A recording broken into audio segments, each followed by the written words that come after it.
Governor Sanwo-Olu pledges to implement more innovative solutions to address traffic challenges in Lagos State.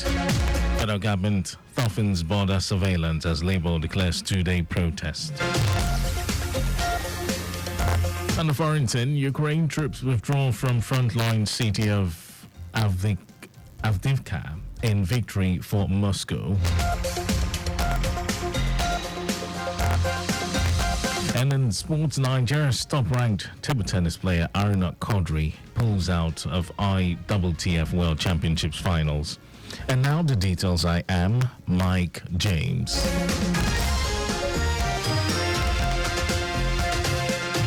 Lagos State Governor Babajide Sanwo-Olu has expressed his emphasis on the commitment of his administration in implementing more innovative solutions to address traffic challenges. The governor applauded the Lagos State Parking Authority, LASPA, for its concept of the on-street parking scheme aimed at significantly alleviating traffic congestion within the state. Governor Sanwo-Olu, who underscored the need to implement more innovative strategies outlined in the Lagos State Transport Master Plan, including the establishment of LASPA in 2021, promised further support for initiatives like the on-street parking scheme. Sanwo-Olu urged stakeholders to comply with the Lagos State parking policy, emphasizing the administration's zero-tolerance policy for flouting transport regulations. On her part, the general manager of LASPA, DBC Adelabu, said that the launch of the on-street parking scheme is a significant step by the agency in addressing parking challenges across Lagos State, noting that urgent need to manage parking effectively is imminent amidst the increasing population and vehicle influx into Lagos State. Adelabu revealed that with over 1.2 million registered vehicles and approximately 224 vehicles per kilometer of road space, the demand for parking spaces in the commercial nerve center has intensified, impacting traffic flow and road safety. Lagos State Deputy Governor Bafemi Hamzat says more collaboration between the state government and non-government organizations, NGOs, will enhance the general performance and successful delivery of good governance to the people of Nigeria. Hamzat, who stated this on Friday at the All Nigeria Rotary Convention themed Hope Without Borders, said the call for collaboration becomes imperative because the government lacks the entire resources needed for the social economic needs of the citizenry. The Deputy Governor noted that while the government is building up a new Nigeria, reality dictates that other non-government actors must make the necessary changes that support the drive of government. According to him, no government in the world possesses all the necessary capacity to fulfill the developmental needs of its people.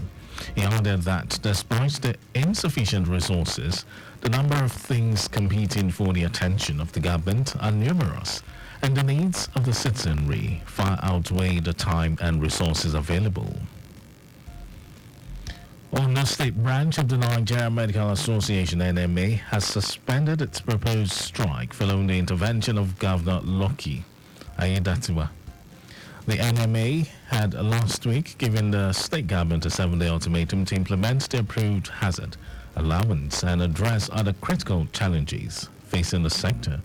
In its communique from the emergency general meeting held in Akure, the association acknowledged that the state government has agreed to meet some of its demands. The NMA added that the state government pledged to expedite action on the recruitment process of health personnel to address the dire shortage of healthcare workers in the state. And now to the rest of the stories. The Nigeria Customs Service, Nigeria Immigration Service, Department of State Services, and Economic and Financial Crimes Commission have begun a clampdown on smugglers and herders of food items nationwide by escalating border surveillance. This is coming after the organized labor declared a 2-day protest against the current economic hardship in the country.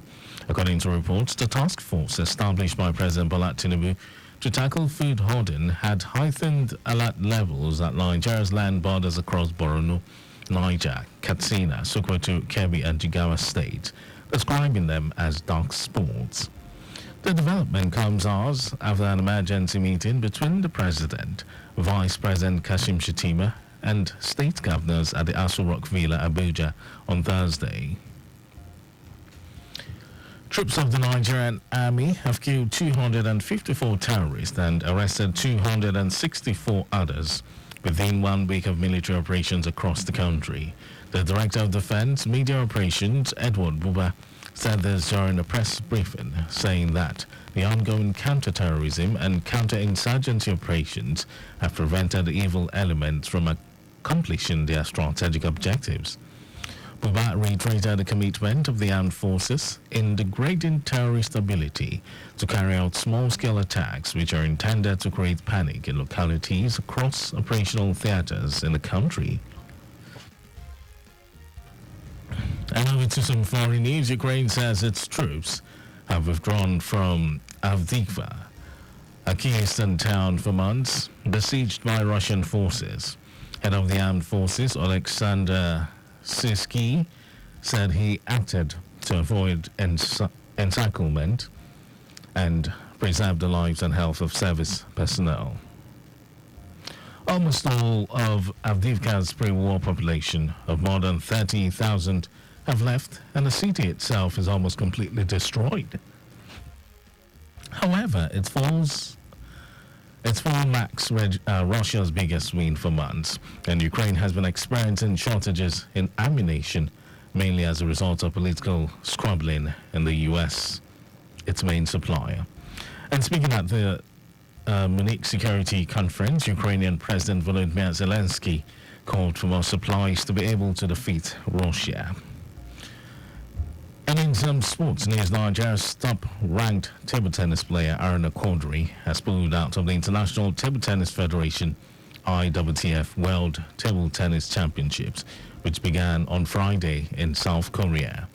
The 33-year-old made this known through a post on his Facebook page on Friday. Quadri revealed that he withdrew from the tournament because of food poisoning, but wished the team good luck in South Korea. The 2024 World Table Tennis Championships Finals, which marks Korea Republic's inaugural hosting, commenced on Friday and will end on February 25. And that was our news at 12, but just before we go, always make use of pedestrian bridges where available. You can follow us and like all our various social media platforms: X, formerly Twitter, Lagos Traffic 961, Instagram, Lagos Traffic Radio 961. Watch us live on Facebook, Lagos Traffic Radio 96.1 FM. On YouTube, subscribe and watch all our previous programs and news on our channel, Traffic Radio 961. Did you know that the Sanwo-Olu administration provided 450,000 pupils with e-learning devices? Well, you can get more details. It's on the Lagos State Government website. And to end the news, here are the highlights of the major stories.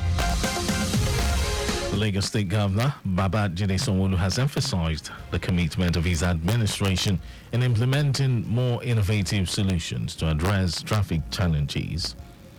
The Nigeria Customs Service, Nigeria Immigration Service, Department of State Services, and the Economic and Financial Crimes Commission have begun a clampdown on smugglers and hoarders of food items nationwide by escalating border surveillance.